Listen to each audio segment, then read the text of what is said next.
초대교회가 세워지고 초대교회 안에서 굉장한 말씀의 부흥이 일어나며 정말로 많은 사람들이 주께로 돌아오는 너무나도 익사이팅한 일들을 우리가 매주 읽었던 또 읽게 되는 시간들을 우리가 갖고 있습니다.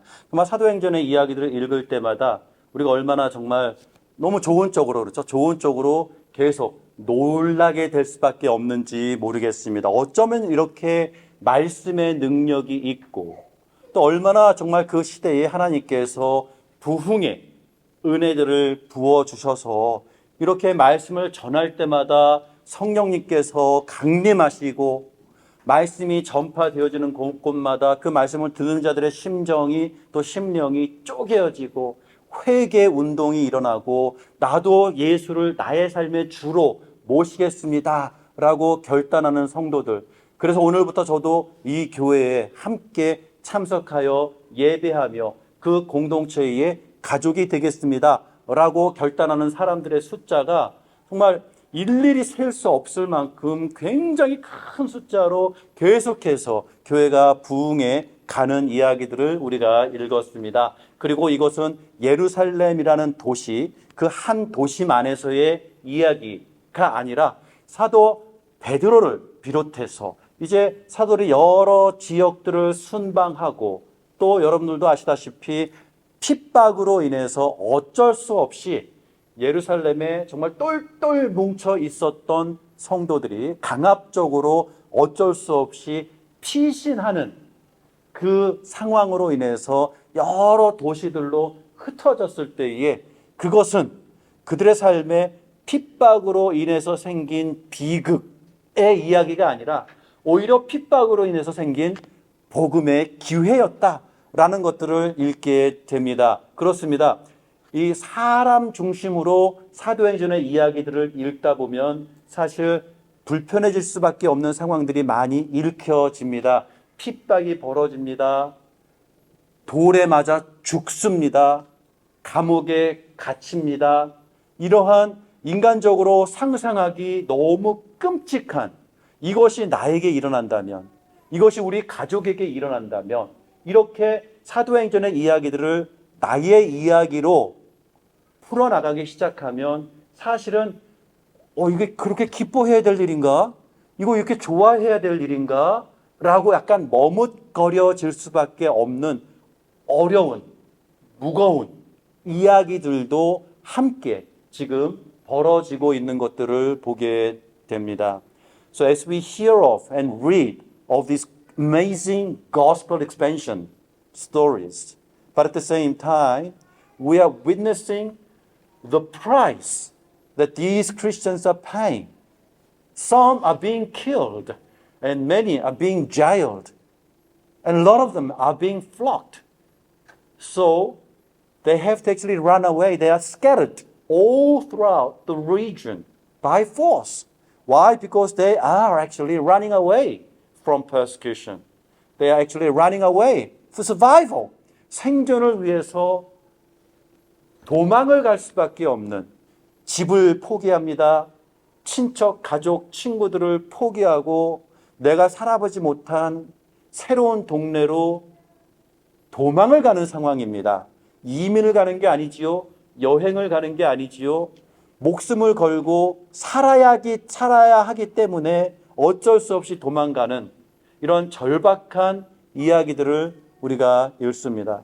그런데 이것이 하나님의 스토리로 풀어나가게 될 때는 오히려 그러한 절박한 두려운 상황들을 통해서 오히려 복음은 더 온 지역에 확장이 되어져 나가고 있고 그들이 가는 곳마다 교회가 세워지고 그 교회에는 그들만 비밀 조직처럼 그들만 똘똘 뭉치는 그런 조직이 아닌 그곳에 교회가 세워질 때마다 그 지역사회에 그 주민들에게 예수 그리스도가 주와 그리스도가 된다라고 하는 복음의 소식들이 전파가 되어지고 그들 또한 예수 그리스도를 주로 영접하며 구원의 자리로 들어오게 되어지는 엄청난 복음의 확장 이야기들을 우리가 읽어 나왔습니다.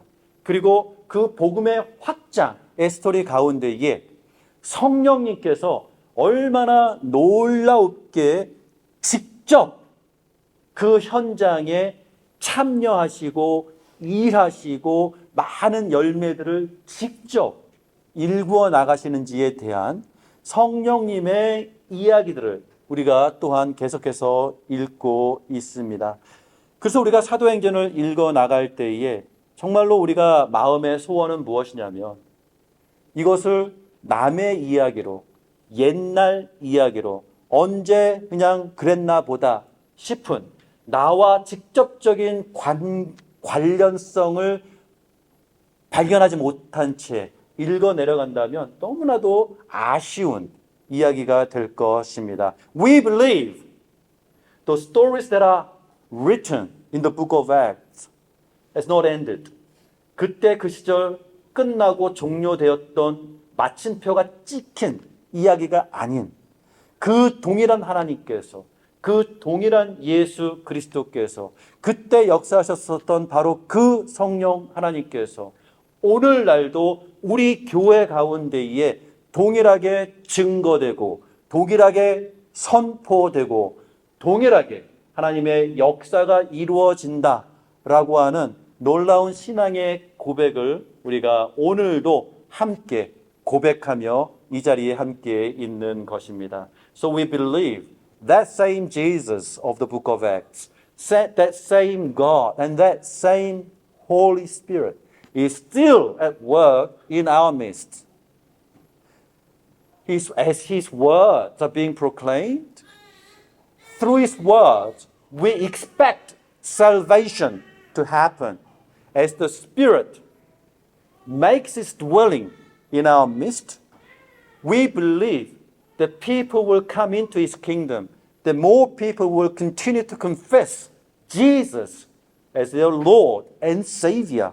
성령님의 역사의 증거는 하나님을 알지 못하던 불순종하는 삶을 살아가던 사람이 예수 그리스도를 나의 구주, 나의 왕으로 고백하는 그것이 바로 성령님의 강한 역사의 증거됨을 성경은 우리들에게 너무나도 분명하게 가르쳐 주고 있습니다. 그러하기 때문에 우리 교회 사역을 통해서도 계속해서 이 말씀을 듣는 자들의 심령에 설득이 되고 이것이 나에게 고백이 되어져서 사도행전 그때 그 시절 그 이방인들이 그 많은 사람들이 사도 바울과 베드로와 바나바와 이 사도들의 복음 전도자들의 복음에 선포되어지는 그 메시지를 들었을 때에 그들이 보였던 믿음의 반응, 결단들이 오늘날 우리 교회 안에서도 계속해서 지속적으로 일어나는 그 사도행전의 이야기가 오늘날 우리들의 이야기로 고백이 되어지기를 주님의 이름으로 축원합니다. 사도행전은 이렇게 확장되어지는 복음과 또 실질적인 핍박과 고난의 이야기가 합쳐져서 전개되어진 것을 우리가 보지요. 지난주에 보게 되면 그 핍박이 얼마나 참 심했느냐 했을 때에 드디어 사도 바울이 돌에 맞아 죽는 사건이 기록됩니다. 불과 몇 장 전, 그러니까 불과 1년 전쯤에는 사도 바울이 사도가 되기 이전에 믿는 사람이 되기 이전의 시절에 그 사람이 직접 앞장서서 예수를 믿는 스데반이라고 하는 그 신실한 사람을 돌로 쳐 죽이는 데에 앞장섰었던 그 예수의 반대자였던 그 사람이 이제 자신도 그 예수를 자신의 삶의 주님, 구주, Lord and Master로 고백하면서 이제는 그분을 위해서 자신이 직접 돌에 기꺼이 맞고 그 돌에 맞아 길가에 쓰러져 주변 사람들이 이제 이 사람 죽었구나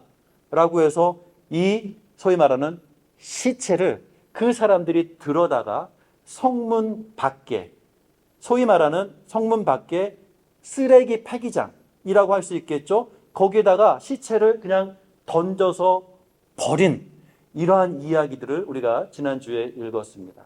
그러나 하나님의 은혜 가운데에 하나님께서 바울에게 아직 더 이루어야 할 그 사명이 있는 자였기 때문에 하나님께서 그 무더미 가운데에 버려져 있었던 그 바울을 다시 일으키셨습니다.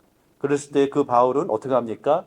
그 성 안으로 다시 들어가 다시 계속해서 복음을 전했다라고 하는 어떻게 보면 황당한 이 사람 진짜 독하다. 이렇게까지 해야 돼? 라고 반응할 수밖에 없는 정말 헌신된 정말 집중력 있는 굉장한 헌신된 사람의 이야기들을 우리가 읽었습니다. 오늘 우리는 그렇게 스토리가 이어져 나가고 있었던 초대교회에 또 하나의 문제, 또 하나의 새로운 문제가 찾아온 것을 읽게 됩니다. 그것은 무엇입니까? 다른 가르침입니다. 다른 가르침. 지금 이 시점까지는 이들을 거짓 교사라고 부르지는 않고 있는 아주 시작 단계인 것을 우리는 일단 여기서 서로 확인을 해야 될 필요가 있습니다. 이것은 이단들의 침투해온 사건이라고 보기에는 아직 이른 아주 초기에 지금 이 초대교회에 발생하고 있는 사건입니다. 1절을 보게 되니까 사실 이 사람들은 다른 엉뚱한 데서 온 이상한 집단이라기보다는 사실은 예루살렘 교회에서 몇 사람들이 임의로 이 교회에 찾아왔다라고 설명을 하고 있는 것을 보게 됩니다. 사실 1절뿐만이 아니라 더 이어져서 그 아래 또 읽게 되게 보면은 24절을 지금 잠깐 보겠습니다. 24절에 1절에 그 사람들이 어떤 사람들이었는지를 우리들에게 설명해 주고 있거든요. So verse 24 tells us who these people were. They are described in verse 1. Who came to Antioch Church. 24절에 우리 가운데서 예루살렘이죠. 예루살렘에서 얘기합니다. 우리 예루살렘 교회 우리 가운데서 어떤 사람들이 우리 리더들의 허락 없이 우리 리더들의 지시 없이 자기네 마음대로 나가서 너희들을 괴롭게 하고 마음을 혼란하게 했다. 이렇게 밝히고 있는 것을 보게 됩니다. 그렇습니다. 교회 지도자들과 상의하지 않고 그들의 허락을 받지 않고 그냥 마음대로 나갔습니다. 자, 일단 인정해 줘야 될 것은 있습니다. 열심 있는 사람들이었겠죠. 열심이 없었다면은 일부러 안디옥까지 찾아가서 이런 수고를 왜 하겠습니까? 다시 말해서 이들은 열심 있는 사람들이었습니다. 그리고 본인들이 확신하는 바, 중요하다고 생각하는 부분들을 전달해주고 싶은 그러한 열정을 가지고 찾아갔다라고 일단 우리가 인정해 줘 봅시다. 일단 그 정도의 인정을 한번 해봅시다. 초대교회가 부흥을 하고 말씀 가운데 서로 양육하고 성장해 나갈 때에 그들 가운데에 그래도 이 지켜야 될 것들이 있지 않느냐라고 소신이 있었던 어떤 그 소그룹, 사실 여기에서는 바리새파 중에 그러니까 바리새인 출신이다라고 설명이 되어지고 있는 것 같습니다. 율법 지키는 것이 굉장히 그 가치가 중요한 사람들이었던 것이지요. 그 사람들이 일부러 이 안디옥 교회까지 찾아가서 모세의 율법을 지켜야 되고 너희들 또한 구원을 받으려면 할례를 받아야 됩니다 라고 하는 것을 이게 주장하기 시작했다라는 것입니다. 자, 문제가 생기지요. 이것으로 인해서 어떻게 됩니까? 오늘의 이야기는 앞으로 우리가 교회를 어떻게 세워나갈 것인가를 가르쳐 주는데, 배워 나가는데도 굉장히 도움이 되는 그 이야기들이 여기에 이제 전개가 되어져 가고 있습니다. 자, 첫 번째 우리가 이 생각을 해야 됩니다. How do you respond as a church when our faith is challenged? 이따가 여러분들이 이제 소그룹으로 나뉘어진 이 상황에서도 나눔을 하게 될 텐데요. 이것은 우리가 항상 고민해야 되고 깨어 있어야 되고 준비가 되어 있어야 되는 굉장히 중요한 부분이 될 것입니다. So we have to be awake and be alert and be ready to respond when your faith is challenged, when your faith is debated. How do you handle when you come across to a people who begin to tell you something very different to what you have been believing so far? 복음에 대해서 내가 그동안 믿고 있었던 것과 다른 또 어떤 면에서는 틀린 것들을 주장하고 강요하는 사람들을 만나게 되면 자, 어떻게 합니까? 자, 요즘에는 사실 이 이단의 문제가 너무나도 우리들에게는 매일매일 겪는 우리들의 경험이기 때문에 요즘에 그런 교회 많죠. 아예 주보에 아니면 교회 입구에 신천지는 나가주세요. 신천지는 우리가 환영하지 아니야 공개적으로 할 정도로 사실 통계적으로 보면 모든 교회에 신천지 성도는 일단 있다라고 그냥 인정하고 가는 게 어쩔 수 없는 우리들의 현실인 혼란스러운 시대에 우리가 살아가고 있습니다. 몰래 가만히 들어와서 열심 있는 척, 우리들과 한 마음 한 뜻을 품고 가는 척 하고 있지만 다른 작전, 다른 의도, 다른 목적을 가지고 그러한 모습으로 acting, 신용하고 있는 사람이 우리 안에 있다. 그래서 그 사람이 이렇게 스몰 그룹 같은 걸 할 때마다 의견을 내는 걸 가만히 들어보면 살짝 이게 좀 방향이 이상하게 어긋나는 것들을 느낄 때, 자 여러분, 교회로서 성도로서 어떻게 해야 되겠습니까? 참 이것은 굉장히 우리들에게 실질적인 질문이 아닐 수가 없습니다. 자, 초대교회는 장점이 있습니다. 우리가 갖고 있지 못한 장점이 하나 분명히 있긴 했습니다. 초대교회가 갖고 있었던 절대적인 장점은 무엇이었느냐? 예수님의 제자들이 살아있었다라는 거예요. 아직 그 당시에는. 그래서 아무리 누가 찾아와서 이런저런 얘기를 해도 아닌데 사도들이 직접 그거 아닌데 그거 틀렸는데 이러면 끝나는 정리가 금방 됐어요. 굉장히 그런 문제들은 그렇게 교회를 무너뜨릴 정도로 위협을 줄 수는 없었던 어떤 면에서는 참으 안전했었던 시절이기도 합니다. 그런데 여러분 그 예수님의 제자들이 영원히 살았습니까? 안 그랬지요. 그들도 사람이었고 그들도 때가 돼서 어떤 이들은 순교해서 일찍 돌아가셨고 또 어떤 이들은 또 장수하면서 100세에 근접한 삶을 살았다라고 하는 제자도 분명 있었습니다. 그러나 이제 시대가 돼서 그분들이 다 이제 하나님 품으로 돌아가시고 세상을 떠났을 때에 그때부터 초대교회는 지금까지 항상 그 이단의 시비에서 자유롭지 못했었던 것들을 우리는 알고 있어야 됩니다. 이 말의 포인트는 무엇이냐?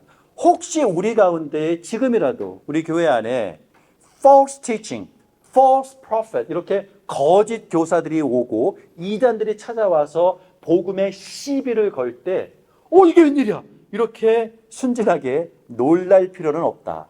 이미 이것은 2000년 동안 우리 교회들의 생생한 경험이었고 그 경험으로부터 우리는 자유하지 못하고요. 오늘도 우리가 그 동일한 경험을 우리 교회에서도 하는구나 이렇게 인정하고 건강하게 잘 대응할 수 있는 마음의 준비와 교회적인 훈련 이것은 교회가 우리가 당연히 마땅히 준비해야 할 부분입니다. 자, 여기서 한 걸음 넣어가서 우리 디스커션 문제에서도 다루게 될 텐데요. 두 번째 문제는 이 주제와 좀 다른 것 같은데 연결이 되는 굉장히 중요한 주제입니다. 두 번째 주제가 무엇이냐면요. 자, how do you relate to the people who are over you, who are in authority? 여러분들의 대인 관계 속에 권위를 갖고 있는 자와 여러분은 그동안 어떠한 관계를 형성하며 살아오셨습니까? 이 질문을 우리 모두가 해야 되고 교회적으로도 계속해서 서로를 훈련하고 도와줘야 하는, 격려해줘야 되는 굉장히 중요한 질문이 됩니다. 자, 결론부터 말씀드리자면은 이것이 왜 중요한가? 뭐냐? 교회 또한 질서가 중요한 공동체이기 때문에 그렇습니다. 교회 또한 권위가 지켜져야 하는, 또 그 안에 순종하는 질서가 보호되어져야만 하는 공동체이기 때문에 그렇습니다. 그러하기 때문에 내가 한 사람 개인으로서 나의 여정에서 내가 내 위에 있었던 권위자와 건강한 관계를 맺는 법을 배우지 못하고 세월만 흘러갔다면, 그래서 나는 아직도 내 위에 권위자가 나타나면 어떻게 관계해야 될지 그냥 불편한, 아직 이게 해결이 되지 않은 그러한, 어쨌든 그 영역에서는 성숙이 멈춰진 어른, 아이들이 우리 안에 있을 수 있습니다. 이것은 우리의 연약함이고 우리의 아픔입니다. 그래서 이것은 비난받을 문제가 아니라 도움을 받아야 되는 문제고, 이거는 우리 모두가 함께 성장해 나가야 하는 영역이 됩니다. 자, 조금 더 이제 구체적으로 한번 풀어보겠습니다. 우리가 어렸을 때에 우리 삶의 권위자는 누굽니까? So as you know, in our childhood, who were those authority figures in our lives? 그럼 아빠, 엄마, 그렇죠? 그 다음에 유치원 선생님, 뭐 이렇게 정도 되겠고요. 근데 우리 한국 사람들은 culturally we have certain disadvantage when it comes to building a healthy relationship to those who are in authority. 왜냐? 아기가 울 때 할머니들이 어떻게 합니까? police 있다, police. 경찰 있다. 그러면 이게 관계가 참 어려워져요. 경찰은 무섭다. 경찰 있으면 도망가야 된다. 경찰 있으면 숨어야 된다. 뭐 하여튼 그것이 암시하는 교육이 있거든요. 그러니까 어렸을 때부터 나도 모르는 사이에 내 위에 권위를 가진 사람이 나타나면 숨어야 되고 안 그런 척 흉내를 해야 되고 막 이렇게 나도 모르게 강요를 받았던 문화적인 또 배경을 감히 우리가 무시하지, 결코 가볍지 않다. 가볍지 않다라는 부분들을 나눕니다. 왜냐? 여러분, 우리가 어렸을 때부터 내가 나의 권위자, 우리 아빠, 우리 엄마랑 내가 어떤 관계를 맺느냐. When my father says no, how do you handle that no as an instruction into your life? When your mother says no, how do you handle that no as a child? 이게 굉장히 중요한 거겠지요. 학교를 가서도 마찬가지입니다. When your teacher says certain things, how do you handle their instruction into your life? 이게 얼마나 심각한 문제입니까, 지금? 한국의 뉴스들을 보게 되면 한국의 학교에서 일어나고 있는 학생들이 그들의 교사, 그들의 선생, 그들의 스승을 지금 어떻게 다루고 있는지 너무너무 정말 가슴 아픈, 막 화가 치밀어 오르는, 망가져 있는 권위자와의 관계의 현실을 우리가 보고 있지 않습니까? See, we are witnessing the reality of the brokenness in people's relationship with those who are in authority figures. 자, 이렇게 내 위에 권위자와 건강한 관계를 누리는 법을 배우지 못한 사람이 세월이 지나서 그냥 어른이 됐고 시간이 돼서 중년이 됐고 근데 아직 배우지 못했고 훈련이 안 됐어요. 교회에 왔습니다. 교회도 질서가 굉장히 중요하거든요. 특히 이 질서를 제가 지금 어느 상황에서 얘기합니까? I am talking about the order in the church, especially in the context of false teaching. 이렇게 이단의 잘못된 교리에 혼란스러운 상황이 교회에 생길 때에 일단 우리가 서로 정신을 차리고 가장 먼저 딱 잡아야 되는 것은 뭐냐면 교회의 질서라는 겁니다.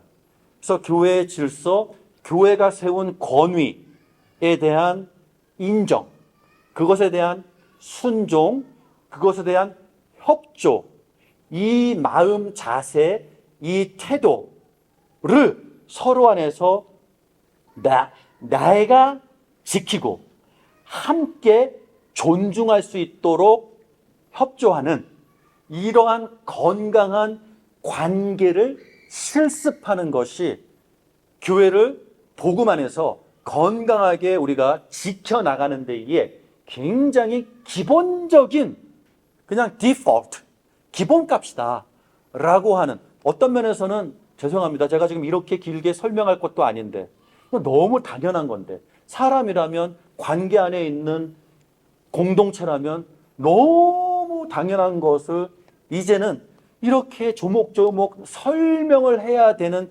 상황이 된 시대적인 아픔이 우리가 좀 있지 않나 싶습니다. 자, 그래서 그 부분에 대한 말씀을 맺겠습니다. 여러분, 교회가 세운 목회자, 교회가 세운 리더, 교회가 세운 어떤 이 권위자에게 교회는 기꺼이, 성도는 기꺼이 순종을 드릴 수 있는 그 협조하는 마음을 우리는 우리의 기본 가치로 삼아야 됩니다. 자, 이게 조금 더 길어져서 죄송합니다. 이민자의 컨텍스트에서는 더 어려워져요. 나는 한국에서 유명한 대학 나왔어요. 난 한국에서 굉장히 좋은 직장 다녔고요. 나 괜찮은 동네 나왔어요. 괜찮은 동네에서 살고 있었어요. 내 차 나쁘지 않아요? 이민 왔어요. 영어를 못하네요. 학교에 한국에서 받았었던 나의 자격증 이런 거 인정 못 받네요. 나 한국에서 그래도 괜찮은 직장 다니고 있었는데 여기서는 노동을 해야 되네요. 청소해야 되네요. 직업의 이름 청소하고 타일을 하고 험한 일들을 하면서 하다 보면은 사실은 어쩔 수 없어요. 괜히 무시받는 것 같고 사람 대접을 잘 못 받는 것 같고 불쾌하고 자존심 상하고 참아야 되는 일들이 이민 생활의 현실이에요. 알잖아요. 제가 이 말씀을 드리면서 오해가 없었으면 좋겠어요. 저도 시드니로 돌아와서 그 냉동 창고에 들어가서 음식 패킹하고 트럭 운전하고 지금도 배달 일을 하고 있어요. This is my daily experience, myself. 그러니까 인간적으로 대접을 못 받는 서운함이 있어요. 그냥 서운함이. 이게 우리의 그냥 이민 생활의 현장이에요. 교회로 왔어요. 와, 교회로 오니까 내가 한국말을 이렇게 시원시원하게 하니까 너무 스트레스도 풀려.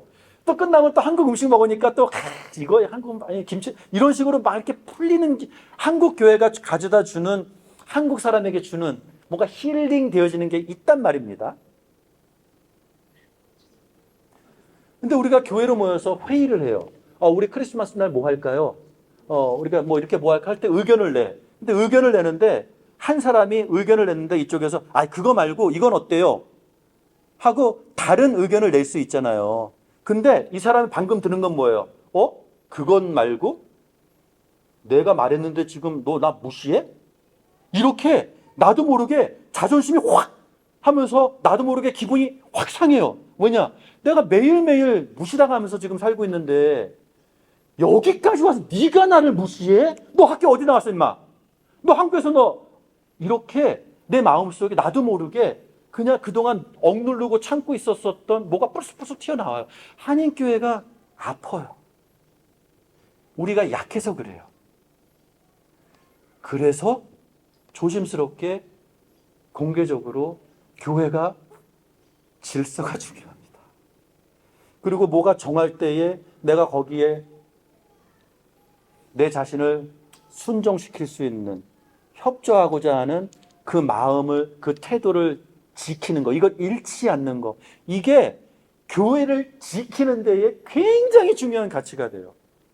너무나도 기본적인 것 같은데 여기에서 교회가 갈라지고 쪼개지고 부서지고 사람들 떠나고 상처 주고 엉망이 되어져 버리는 난장판이 되어질 수밖에 없는 아픈 현장이 되기도 합니다. 그래서 오늘 많은 것들을 커버할 수는 없겠지만 이렇게 교회에 특히 이단과 그렇죠? 잘못된 교리와 이 복음에 대한 혼란함이 찾아올 때에 가장 먼저 우리가 교회에서 정신 차려야 되는 거는 교회의 질서. 교회의 질서.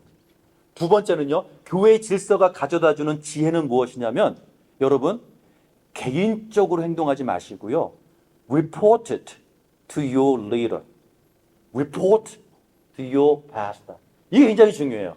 그러니까 교회에서 어떤 일들이 생길 때 개인적으로 어떻게 맞서지 마시고요. 여러분에게 리더, 특히 여러분의 목회자에게 꼭 알리세요. 이것은 교회를 지키는 데 굉장히 중요한 성도의 자세가 됩니다. 자, 그러면 여기서 적용을 하나 해야 돼요. 우리가 보면 이제 뭐 페이스북이나 주간지나 이렇게 보면은 어떤 교회에서 유명한 아무개 누구가 오셔가지고 특별한 집회를 합니다. 뭐 특별한 세미나가 있습니다. 뭐 특별한 클래스가 있습니다. 그래서 뭘 배우고 옵니다. 자, 여러분. 그거를 교회로서 금지하지 않습니다. 우리 성도들이 나가서 교육받고 더 발달하고 성숙하는 것은 권장할 만한 일입니다. 하지만 교회의 질서를 존중하는 성도라면은 그런 나의 참여 의사를 우리 교회 목사님에게 나는 알릴 겁니다. 내가 오늘 앞으로 이런 세미나가 있는데 제가 거기 참석할 거예요. 목사님 어떻게 생각하세요? 그렇습니다. 나는 어른입니다. 당신의 허락이 필요하지 않습니다. 나는 어차피 내가 가기로 결정하면 내가 가면 됩니다. 그렇습니다. 하지만 교회의 질서를 위해서 혹시 내가 모르는 어떠한 영역들이 있을 수 있기 때문에 그 교회 목사님의 마음을 한번 존중해 주는 표현으로서도 그 관계를 건강하게 만들어주는 표현의 수단으로서도 권장할 만한 부분입니다. 이것은 우리 교회가 앞으로도 서로를 격려하며 이것을 존중해주는 공동체가 되기를 원합니다. 가지 말라고 하겠어요. 그게 아니라 혹시라도 사실은 신학적으로 또 일반 성도들이 미처 캐치하지 못했었던 하지만 특정 강사의 어떤 모순된 부분, 잘못된 부분, 위험한 부분 있을 수 있거든요. 있을 수 있거든요. 그랬을 때 사실 목회자는 그 성도를 목양하는 어떤 가장 중요한 부분이 우리의 성도를 거짓 교사에게 맡길 수 없잖아요. 제가 하나님의 선한 양심을 가지고 그 사람이 아무리 유명하다 하더라도 그 사람이 거짓 선지자라면 거짓 교사라면 제가 어떻게 우리 성도를 보내겠습니까? 막아야죠. 이런 기회를 여러분의 목회자에게 허락해 주는 것, 이것 또한 교회를 건강하게 세워나가는 데에 성도들이 지켜주시면 너무 감사할 교회의 질서가 됩니다. 자, 오늘 이 정도쯤에서 말씀을 좀 마치도록 하겠습니다.